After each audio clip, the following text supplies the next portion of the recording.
Hello. Good morning, good afternoon, good evening, wherever you may be. Welcome to my channel. My name is Joanne Marime. If this is the first time you're seeing this face, welcome. So, Joanne Marime is a career and confidence coach who's helped literally thousands of ambitious early career professionals to land their dream jobs, make more money, and lead fulfilling lives. So, welcome. I live in Austin, Texas, but I'm originally from Kenya, and I've helped a lot of people just like you and me who at some point in their 20s were feeling like, man, I have no idea what I'm doing, right? And I remember being lost, rejected, and feeling like the biggest failure in the world. But that's no longer who I am today. Life has turned around. I've ended up working at the biggest companies in the world. I've worked at ExxonMobil, the biggest oil and gas company in the world. I've ended up working at Amazon in AWS, and now I work at Microsoft as a senior program manager. Now, as a Kenyan, as a girl who had crazy orange hair, really short hair, and all sorts of everything against her, that seemed extremely unlikely. But look at what you can do with a little help from a career strategist and really putting action into what I was taught to do. So today I want to talk to you about how can you answer this question? Tell me about your salary expectations. So today I'm going to tell you what to do to answer these questions because again, every single interview that you will go to, at some point you'll have to talk about your salary expectations. Now, most of these recruiters are so crafty. They try to get you to answer that question right away, the first question. So what are your salary expectations? So what would you do? What should you do? Well, stay tuned. The first thing is what I want you to do is to try your best not to say anything, not to give a number. Try your very best to say, hey, I am open right now, because that question could be literally the first question that you face.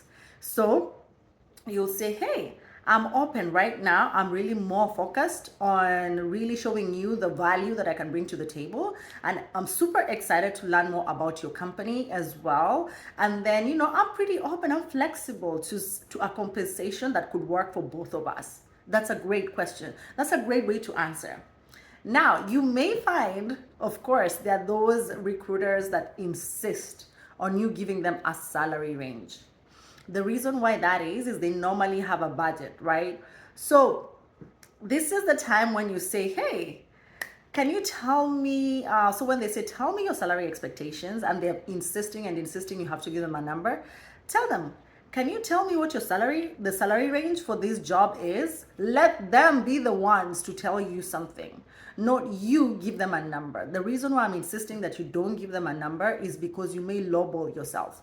Or the other worst alternative, you may actually quote a much higher range that will then allow them to kick you out of the running before you even start, right? Because what you don't understand is behind the scenes, a lot of these recruiters are told any candidate that is above their salary range, the higher range, they should not interview them, cut them from the entire exercise. So you want to make sure that you don't talk yourself out of the interview as well. Now, you may find somebody that is like insisting completely and saying, hey, I need to know. So this is where your research comes in handy. Before you ever step into any interview, I want you to make sure that you've done your salary research. So you may say, Joanne, how do I do my salary research? Man, dang it, I already lowballed myself or something like that. So what you need to do is you need to go to a little nifty website called Glassdoor. Glassdoor is fantastic for providing salary ranges. It's always been my to-go-to whenever I'm preparing for interviews myself.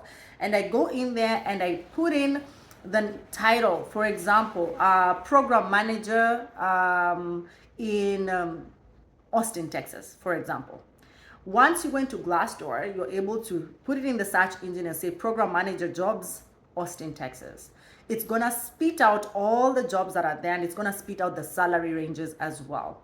And now you want to be more specific because you want to research that company. So for example, you want to research Microsoft. So you would say program manager jobs at Microsoft, and then you'll get all the salary ranges, right? All the salaries. Now, there's always going to be a match, the higher range and the lower range. So your next question might be, Joanne, so what should I tell these people? What you want to tell them is the lower number, the lower range that you're going to give them is the median number between the top range that you found and the bottom range that you found for that position in that city. Why do you want to do that? Because you want to make sure that at the end of the day, the low number is something that you're going to be happy with.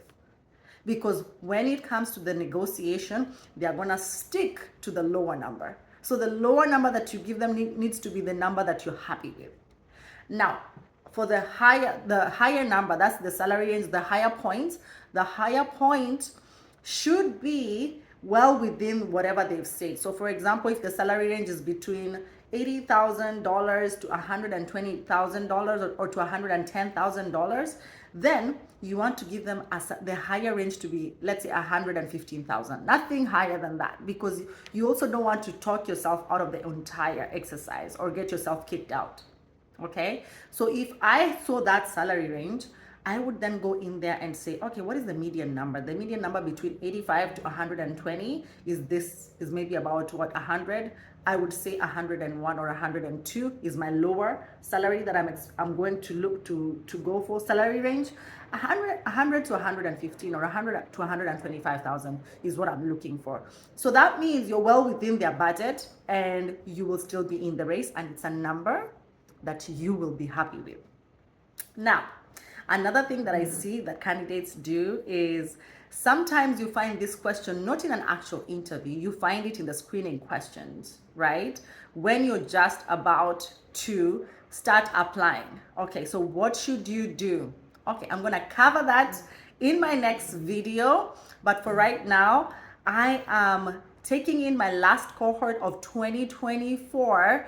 I'm starting my career accelerator program coaching on the 1st of November. So if you know you would like some help with landing your dream job before 2025, then go ahead and get in touch with me. You can DM me at Joanne Marime everywhere. I'm on YouTube, I'm on LinkedIn, I'm on Facebook, I'm on Instagram, I'm on TikTok, I'm on everything. So the other way to get in touch with me is to go to my website, joannemarimecoaching.com, or you can send me an email to joannemarimecoaching@gmail.com. Either way, I will get back to you, and then we can figure out if you're the right fit and whether we can work together. So other than that, I want you to put your chin up, do your research. If you take anything away, that's what I want you to take today. So stay tuned for tomorrow, because I'm going to answer what should you do when you face the same question during your application process online. What should you do? All right. Thank you. Enjoy the rest of your day. Bye.